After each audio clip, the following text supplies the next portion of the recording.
আজকে রাতে বানাবো রুটি আর সব রকম ডাল দিয়ে একটা তরকারি। তো ছোলার ডাল, মটর ডাল, কাবলি ছোলা, এমনি ছোলা দিয়ে সমস্ত কিছু একটু আগের দিন ভিজিয়ে রেখেছিলাম। তো তার সাথে একটু আলু দেবো, গোটা গোটা আলু দিয়ে দেবো। আর এটা একটু প্রেসারে কটা সিটি দিয়ে নেব। সমস্ত রকম ডালটা, ছোলার ডাল, মটর ডালটা আগে দেবো, তারপর ছোলা, কাবলি ছোলা সমস্ত কিছুটা দিয়ে দেবো, দিয়ে নুন দিয়ে প্রেসারে কটা সিটি দিয়ে নেব। এবার একটা পাত্রে লঙ্কার গুঁড়ো, ধনের গুঁড়ো আর নেবো একটু জিরের গুঁড়ো, ভালো করে জল দিয়ে একটু মিশিয়ে রেখে দেবো।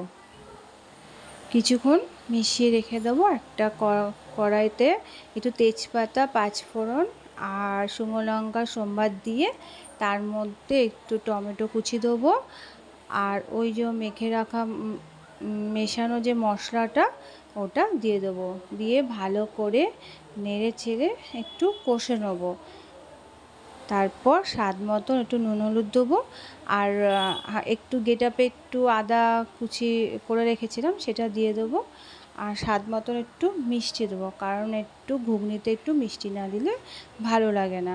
সব রকম এমনি তো আমরা মটরও ঘুগনি খেয়েছি, কিন্তু সব রকম এই ডাল দিয়ে ঘুগনিটা কীরম হবে জানি না, তবে আপনারা ট্রাই করে দেখতে পারেন। মশলাটা যেই কষে নেবো, কষা হয়ে গেলে এবার ওই সেদ্ধ করে রাখা সমস্ত রকম ডালটাকে, আলুটাকে দিয়ে দেবো, দিয়ে পরিমাণ মতন জল দিয়ে নেড়ে চেড়ে আর নামিয়ে ফেলবো। এইবার ঘুগনির সাথে গরম গরম রুটি করে নেব। তো আজকে রাতে রুটি আর ঘুগনি।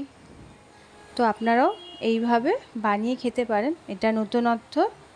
তো দারুণ হয়েছে খেতে, আজ রাত্রির খাবারটা জমে গেছে।